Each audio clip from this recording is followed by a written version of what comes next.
નમસ્કાર, આપ જોઈ રહ્યા છો સ્પાર્ક ટુડે ન્યૂઝ. સિંગવડમાં દર વર્ષની જેમ આ વર્ષે પણ ભમરેજી મંદિર ખાતે હર્ષોલ્લાસથી હોળીનો મેળો ભરાયો. દાહોદ જિલ્લાના સિંગવડમાં આવેલા માં ભમરેજી મંદિર ખાતે હોળીના મેળાનું આયોજન કરવામાં આવ્યું છે. દર વર્ષની જેમ આ વર્ષે પણ હર્ષોલ્લાસથી આ મેળો ભરાયો. આ વર્ષે પણ હોળીના મેળામાં હજારોની સંખ્યામાં લોકો પહોંચ્યા. દાહોદ જિલ્લાના આદિવાસી સમાજના મુખ્ય પર્વ એટલે કે હોળીનો તહેવાર તેની શરૂઆત થતાં જ વિવિધ જગ્યાઓ પર મેળા ભરાઈ રહ્યા છે. તેવામાં સિંગવડ રણધીકપુર ખાતે પણ મેળાનું આયોજન કરવામાં આવ્યું.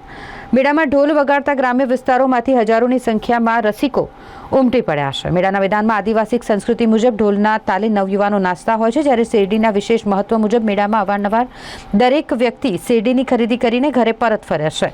તેમજ મેળાના રસિકો સિંગવડના રાજમાર્ગો પર લગાવેલી અને ગામની દરેક દુકાનો પરથી વિવિધ ચીજવસ્તુઓની પણ ખરીદી કરતા હોય છે. સાથે જ કોઈ અનિચ્છનીય બનાવ ન બને તે માટે પોલીસનો પણ ચુસ્ત બંદોબસ્ત ગોઠવી દેવામાં આવ્યો છે.